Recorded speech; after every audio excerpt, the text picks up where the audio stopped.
ಸದ್ಗುರುನಾಥ ಶರಣಂ ಜಯ ಜಯ. ಓಂ ಸಚ್ಚಿದಾನಂದ ಶರಣಂ ಜಯ ಜಯ. ಎಲ್ಲರಿಗೂ ನನ್ನ ನಮಸ್ಕಾರಗಳು. ಜ್ಞಾನೇಶ್ವರಿ ಗೀತಾಮೃತ ಇದರಲ್ಲಿ ಕೃಷ್ಣ ಪರಮಾತ್ಮನು ಅರ್ಜುನನಿಗೆ ಉಪದೇಶವನ್ನು ಮಾಡ್ತಾ ಇದ್ದು, ಅರ್ಜುನನ ಅನೇಕ ಪ್ರಶ್ನೆಗಳಿಗೆ ಇಲ್ಲಿ ಉತ್ತರವನ್ನು ಕೊಡ್ತಾ ಇದ್ದಾನೆ.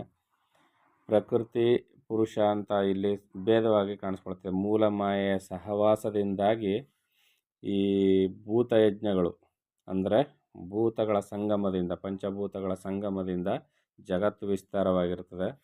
ಎಲ್ಲವೂ ಪರಮಾತ್ಮನಲ್ಲಿಯೇ ಅಡಕವಾಗಿದೆ, ಪರಮಾತ್ಮನಲ್ಲಿಯೇ ಕಾಣಿಸ್ಕೊಳ್ತಾ ಇದೆ, ಪರಮಾತ್ಮನಲ್ಲಿಯೇ ಕಾಣುತ್ತಾ ಇದೆ. ಆದರೆ ಇವೆಲ್ಲದರಲ್ಲೂ ಅಧಿಷ್ಠಾನ ಪುರುಷ ಯಾರು, ಅಧಿಷ್ಠಾನ ದೈವ ಯಾರು ಅಂದರೆ ನಾನೇ ಅಂತ ಇಲ್ಲಿ ಪರಮಾತ್ಮ ಹೇಳ್ತಾ ಇದ್ದಾನೆ. ಮತ್ತು ಆದರೆ ಅವಿದ್ಯೆ ಎಂಬ ತೆರೆಯು ತೊಲಗಿ ಭೇದ ಬುದ್ಧಿ ಎಂಬ ಗಂಟು ಬಿಚ್ಚಿ ಹೋದಾಗ, ಅವಿದ್ಯೆ ನಾಶವಾಗಿ ಭೇದ ಬುದ್ಧಿ ಹೊರಟು ಹೋದಾಗ ಈ ಅಧಿಭೂತ ಮೊದಲಾದ ದೃಶ್ಯಗಳೆಲ್ಲವೂ ನಶಿಸಿ ಪರಬ್ರಹ್ಮದೊಡನೆ ಸೇರಿ ಏಕರೂಪವೇ ಆಗುತ್ತದೆ. ಶರೀರದಲ್ಲಿ ಇದ್ದುಕೊಂಡು ಜೀವಾತ್ಮ ನೆನೆಸ್ಕೊಳ್ತಾ ಇರ್ತಾನಲ್ಲ, ಅವನನ್ನು ಅಧಿದೈವ ಅಂತ ಕರೀತಾ ಇರ್ತಾರೆ, ಅಧಿಭೂತ ಅಂತ ಕರೀತಾ ಇರ್ತಾರಲ್ಲ. ಇವೆಲ್ಲ ಭೇದ ಭಾವಗಳು ಹೊರಟೋಗುತ್ತೆ. ಅಧಿಭೂತ, ಅಧಿದೈವ, ಅಧಿಯಜ್ಞ ಎಲ್ಲ ಏನು ಕಾಣ್ತದೆ? ಪರಬ್ರಹ್ಮದೊಡನೆ ಸೇರಿ ಏಕರೂಪವೇ ಆಗ್ತವೆ. ಆಗ ಅವುಗಳ ಪರಸ್ಪರ ಭೇದವು ಇರುವುದಾದರೂ ಹೇಗೆ? ಅನೇಕವಾಗಿ ಭೇದ ರೂಪದಲ್ಲಿ ಕಾಣಿಸ್ಕೊಳ್ತಿರ್ತಕ್ಕಂಥದ್ದು ಎಲ್ಲ ಹೊರಟೋಗುತ್ತೆ. ಈಗ ಒಂದು ಮರವನ್ನು ನಾವು ಗಮನಿಸಿದಾಗ ಅದು ಬೇರಿನಿಂದ ತುದಿವರೆಗೂ, ಎಲೆ ಚಿಗುರಿನವರೆಗೂ ಅನೇಕ ಪ್ರಕಾರವಾಗಿ ನಾವು ಕರೆಸ್ಕೊಳ್ತೀವಿ. ಬೇರು, ಕಾಂಡ, ರೆಂಬೆ ಕೊಂಬೆಗಳು, ಹೂವು, ಕಾಯಿ, ಹಣ್ಣು ಮೊದಲಾದವೆಲ್ಲ ಕಾಣಿಸ್ಕೊಳ್ತವೆ. ಆದರೆ ಎಲ್ಲಿಂದ ಹೊರಟವೆಲ್ಲ? ಬೀಜದಿಂದಲೇ ಹೊರಟಿದ್ದು. ಮತ್ತು ಇವೆಲ್ಲ ಭೇದ ಭಾವಗಳು ಎಲ್ಲಿ?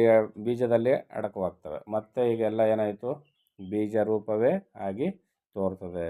ಪರಬ್ರಹ್ಮದಿಂದ ಹೊರಟ ಈ ಜಗತ್ತು ಕೊನೆಗೆ ಪರಬ್ರಹ್ಮನಲ್ಲಿಯೇ ಅಡಕವಾದಾಗ ಉಳಿಯುವುದು ಪರಬ್ರಹ್ಮ ವಸ್ತುವೇ, ಬೇರೆ ಏನು ಕಂಡಂಥ ವಿಕಾರಾದಿಗಳು ಏನೂ ಇರೋದಿಲ್ಲ. ತುರುಬಿನ ಮೇಲೆ ಸ್ವಚ್ಛವಾದ ಸ್ಫಟಿಕ ಶಿಲೆಯನ್ನಿಟ್ಟರೆ ಕಣ್ಣುಗಳಿಗೆ ಆ ಸ್ಫಟಿಕ ಶಿಲೆಯು ಒಡೆದು ಹೋದಂತೆ ಕಾಣಬರುತ್ತದೆ. ತುರುಬು ಅಂದರೆ ಇಲ್ಲಿ ತಲೆ ಮೇಲೆ ಕಟ್ತಕ್ಕಂಥ ಜುಟ್ಟು ಇದೆಯಲ್ಲ, ಆ ಜುಟ್ಟಿನ ಮೇಲೆ ಸ್ಫಟಿಕ ಶಿಲೆಯನ್ನಿಟ್ಟರೆ ಕಣ್ಣುಗಳಿಗೆ ಆ ಸ್ಫಟಿಕ ಶಿಲೆಯು ಒಡೆದು ಹೋದಂತೆ ಕಾಣಬರುತ್ತದೆ. ಮೇಕ್ ಅಂದ್ಕೊಂಡು ಹಿಂಗೆ ನೋಡಿದಾಗ ತುರುಬಿನ ಮೇಲೆ ಇಟ್ಬಿಟ್ಟು ಸ್ಫಟಿಕ ಶಿಲೆ ಒಡೆದೋಗಿದೆಯೇನೋ ಅಂತ ಕಾಣಬರ್ತದೆ. ಆದರೆ ಒಳಗಿರುವ ಮುಡಿಯನ್ನು ಬಿಚ್ಚಿ ಹಾಕಿದರೆ ಒಡೆದು ಹೋದಂತೆ ಕಾಣಬರುತ್ತಿದ್ದ ಆ ಸ್ಫಟಿಕ ಶಿಲೆ ರೂಪವು ಏನಾಯಿತೆಂದು ಹೇಳಬಲ್ಲವರು ಯಾರು? ಒಡೆದಂತೆ ಕಾಣ್ತಾ ಇತ್ತಲ್ಲ ಸ್ಫಟಿಕ ಶಿಲೆ, ಆ ರೂಪ ಏನಾಯಿತು ಅಂತ ಯಾರಿಗೂ ಹೇಳಕ್ಕೆ ಬರೋದಿಲ್ಲ. ಇದು ಪ್ರಕೃತಿಯ ಜಗತ್ತಿನ ವಿಸ್ಮಯ. ಇದು ಅಲ್ಲದೆ ಒಡೆದಿರುವಂತೆ ಕಾಣಬಂದ ಚೂರು ಚೂರುಗಳನ್ನು ಸೇರಿಸಬಲ್ಲರೆ? ವಾಸ್ತವವಾಗಿ ಇದಾವುದೂ ಸಂಭವಿಸದೆ ಶಿಲೆಯು ಮೊದಲಿನಂತೆ ಅಖಂಡವಾಗಿರುತ್ತದೆ. ಮತ್ತು ಕಾಣಬಂದಿದ್ದು ಯಾವುದರಿಂದ? ದೃಷ್ಟಿ ದೋಷದಿಂದ. ಒಡೆದಿರುವಂತೆ ಕಾಣಿಸಿಕೊಳ್ಳಲು ಮುಡಿಯ ಸಂಬಂಧವೇ ಕಾರಣ. ತುರುಬಿನ ಮೇಲೆ ಇಟ್ಟರಲ್ಲ, ಆ ತುರುಬಿನ ಮೇಲೆ ಇಟ್ಟ ಕಾರಣದಿಂದಾಗಿ ಅದು ಒಡೆದೋಗಿದೆ ಸ್ಫಟಿಕ ಶಿಲೆ ಅಂತ ಕಾಣಬಂತು ಇಲ್ಲಿ. ಇದರಂತೆಯೇ ಅಧಿಭೂತ ಮೊದಲಾದವುಗಳ ಅಹಂಭಾವವು ನಶಿಸಿದಾಗ, ಅಹಂಭಾವ ಅಂದ್ರೇನು? ಅಹಂಕಾರದ ತತ್ವದಿಂದಾಗಿ, ಅಹಂಕಾರ ಜನ್ಯದಿಂದಾಗಿ, ಅಹಂಕಾರ ಹುಟ್ಟುಕೊಂಡಿದ್ದರಿಂದ ಭೇದ ಭಾವ ಕಾಣಿಸ್ಕೊಳ್ಳೋಕೆ ಶುರುವಾಯಿತು. ಯಾವಾಗ ಅಹಂಕಾರ ನಾಶವಾಗುತ್ತೋ, ಅಹಂಭಾವವು ನಶಿಸಿದಾಗ ಮೊದಲಿನಂತೆಯೇ ತನಗೆ ಮೂಲವಾಗಿದ್ದ ಪರಬ್ರಹ್ಮದೊಡನೆ ಯಾರಿಗೆ ಏಕತ್ವವಾಗುವುದೋ ಅಂತಹ ಅಧಿಯಜ್ಞನು ನಾನೇ ಆಗಿರುವೆನು. ಅಹಂಕಾರವನ್ನು ಬಿಟ್ಟು ನೋಡಿದಾಗ ಮೂಲವಾದ ಪರಮಾತ್ಮನು ನಾನೇ ಆಗಿದ್ದೀನಿ ಅಂದರೆ ನೀನು ಸಹಿತ, ನಾನು ಸಹಿತ ಎಲ್ಲವೂ ಬ್ರಹ್ಮಮಯವೇ ಅಂತ ಇಲ್ಲಿ ಕೃಷ್ಣ ಅರ್ಜುನನಿಗೆ ಉಪದೇಶವನ್ನು ಮಾಡ್ತಾ ಇದ್ದಾನೆ. ಹೇ ಅರ್ಜುನ, ಮನಸ್ಸಿನಲ್ಲಿ ಈ ಅಭಿಪ್ರಾಯವನ್ನು ಇಟ್ಟುಕೊಂಡೇ, ಅಂದರೆ ನಾನು ಇದಕ್ಕೆ ಮೊದಲೇ ಸಮಸ್ತ ಯಜ್ಞಗಳು ಕರ್ಮದಿಂದಲೇ ಉತ್ಪನ್ನವಾಗುತ್ತಿವೆ ಎಂದು ಹೇಳಿರುವೆನು. ಕರ್ಮಗಳನ್ನು ಮಾಡಬೇಕಾದ್ರೆ ಆ ಕರ್ಮಗಳೇ ಯಜ್ಞಗಳಾಗ್ತವೆ. ಯಾಕಂದರೆ ಮಾಡುವ ಕರ್ಮವೇ ಯಜ್ಞವಾಗಿ ಮಾರ್ಪಡ್ತದೆ, ಹೆಸರು ಕರೆಸ್ಕೊಳ್ತದೆ. ಭಂಡಾರವನ್ನು ಅಂದರೆ ಇಲ್ಲಿ ಸರ್ವಜೀವರ ವಿಶ್ರಾಂತಿಗಾಗಿ ಆ ನಿಷ್ಕಾಮ ಬ್ರಹ್ಮದ ಸುಖವೆಂಬ ಗುಪ್ತ ಭಂಡಾರವನ್ನು ನಾನು ಇಂದು ನಿನಗೆ ತೆಗೆದು ತೋರಿಸುವೆನು. ಸರ್ವಜೀವರು ವಿಶ್ರಾಂತಿಯನ್ನು ಪಡಿಬೇಕಾದ್ರೆ, ಸರ್ವಜೀವರಾಶಿಗಳು ವಿಶ್ರಾಂತಿಯನ್ನು, ನೆಮ್ಮದಿಯನ್ನು, ಸುಖವನ್ನು ಕಾಣಬೇಕಾದ್ರೆ ಆ ನಿಷ್ಕಾಮ ಬ್ರಹ್ಮದ ಸುಖವೆಂಬ ಗುಪ್ತ ಭಂಡಾರವನ್ನು, ನಿಷ್ಕಾಮ ಬ್ರಹ್ಮದಲ್ಲಿಯೇ ನಿಜವಾದ ಸುಖ ಶಾಂತಿ ಇರತಕ್ಕಂಥದ್ದು. ಇದನ್ನು ಪರಮಾತ್ಮ ಹೇಳಿದನು ನೋಡಿ, ಇದೇ ರಹಸ್ಯ. ಸರ್ವ ಜೀವರಿಗೂ ವಿಶ್ರಾಂತಿ ಸ್ಥಳ ಯಾವುದು? ನಿಷ್ಕಾಮ ಬ್ರಹ್ಮ. ಆ ಗುಪ್ತ ಭಂಡಾರವನ್ನು ನಾನೀಗ ನಿನಗೆ ತೆಗೆದು ತೋರಿಸ್ತೀನಿ ಅಪ್ಪ. ಯಾಕಂದರೆ ಎಲ್ಲರೂ ಮರ್ತೋಗಿದ್ದಾರೆ. ಅದನ್ನು ಮರ್ತಿರೋದ್ರಿಂದ ಅವರು ನಿಜವಾದ ವಿಶ್ರಾಂತಿಯನ್ನು ಯಾರೂ ಪಡೆಯೋಕ್ಕಾಗ್ತಾಯಿಲ್ಲ. ಎಲ್ಲರೂ ಏನು ಅಂದ್ಕೊಂಡಿದ್ದಾರೆ? ಅವರು ಬಯಸಿದ ವಸ್ತುಗಳು ಸಿಕ್ಕಿದಾಗ ವಿಶ್ರಾಂತಿ ಸಿಕ್ತು, ನೆಮ್ಮದಿ ಆಯಿತು ಅಂದ್ಕೊಂಡಿದ್ದಾರೆ. ಆದರೆ ನಿಷ್ಕಾಮ ಬ್ರಹ್ಮ ಒಂದರಿಂದಲೇ ನಿಜವಾದ ಶಾಂತಿ ನೆಲೆ ಸಿಕ್ಕೋದು.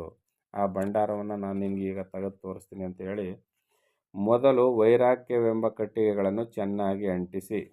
ಈಗ ನೀರು ಕಾಯಿಸ್ಬೇಕಾದ್ರೆ, ಬೆಂಕಿಯನ್ನು ಹಚ್ಚಬೇಕಾದ್ರೆ ಸೌದೆಗಳನ್ನು ಜೋಡಿಸ್ಬೇಕು.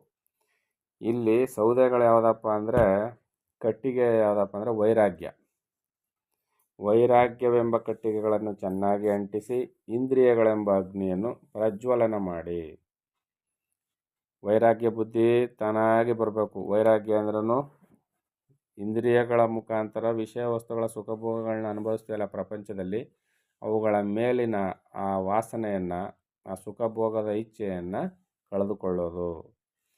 ಇವುಗಳನ್ನು ಅಂದರೆ ವೈರಾಗ್ಯ ಬುದ್ಧಿಯಿಂದ ಕೂಡಿದ್ದು ಇಂದ್ರಿಯಗಳ ಸುಖ ಲೋಲುಪತೆಗೆ ಒಳಗಾಗದೆ, ನಂತರ ಆ ಅಗ್ನಿಯಲ್ಲಿ ವಿಷಯವೆಂಬ ದ್ರವ್ಯವನ್ನು ಆಹುತಿ ಕೊಡಬೇಕು.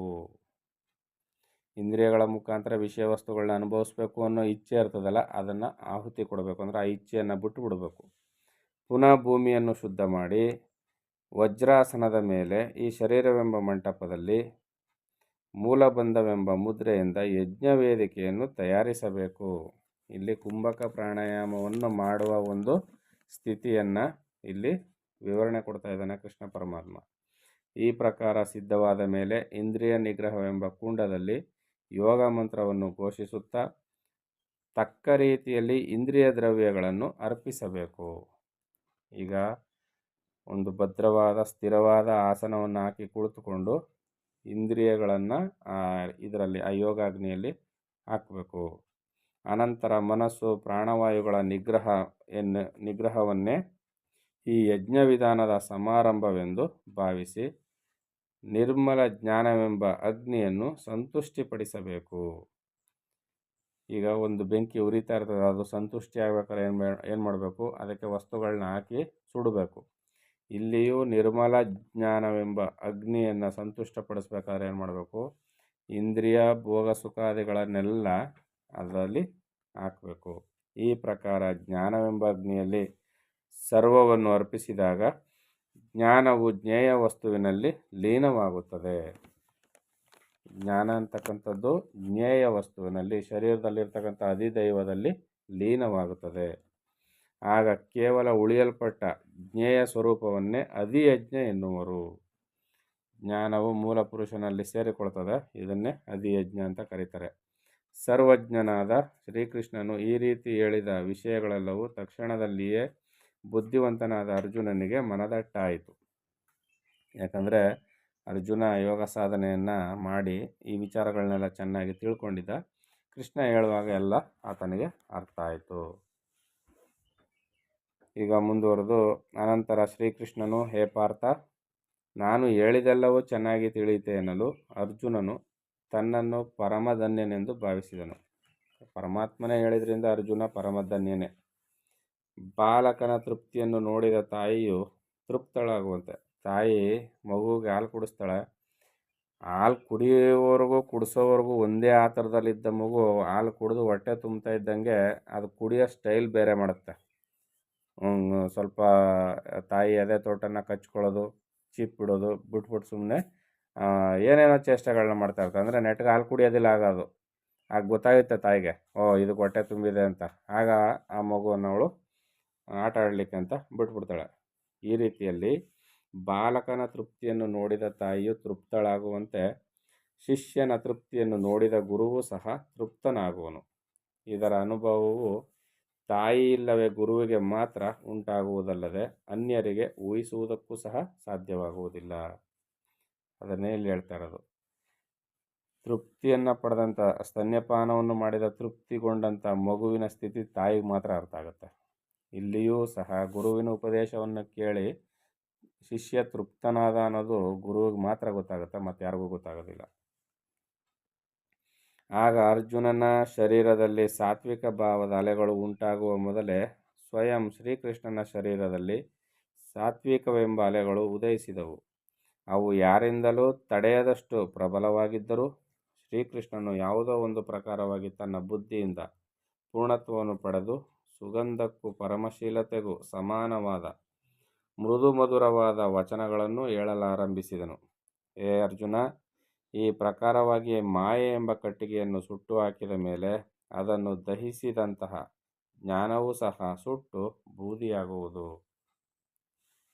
ಇಲ್ಲಿ ಬೆಂಕಿಯನ್ನು ಸುಡೋದಕ್ಕೆ ನಾವು ಏನೇನು ಸೌದೆಗಳನ್ನ ತರ್ತೀವೋ ಆಗ ಸೌದೆಗಳು ಸುಟ್ಟೋಗುತ್ತೆ, ಸುಟ್ಟಂಥ ಬೆಂಕಿಯೂ ಕೂಡ ಆರಿ ಹೋಗುತ್ತೆ, ಉಳಿದಿದ್ದು ಬೂದಿ ಮಾತ್ರ ಉಳಿತದೆ. ಇಲ್ಲಿಯೂ ಸಹ ಅಜ್ಞಾನವನ್ನು ಕಳೀಲಿಕ್ಕೆ ಜ್ಞಾನದ ಸಂಪಾದನೆಯನ್ನು ಮಾಡ್ತೀವಿ. ಜ್ಞಾನ ಅಜ್ಞಾನಗಳೆರಡು ನಾಶವಾಗಿ ಉಳಿತಕ್ಕಂಥವನು ಯಾರು? ಆದಿಯಜ್ಞ ನೆನೆಸಿಕೊಂಡವನು ಅಧಿದೈವನೇ ಉಳಿತಾನೆ.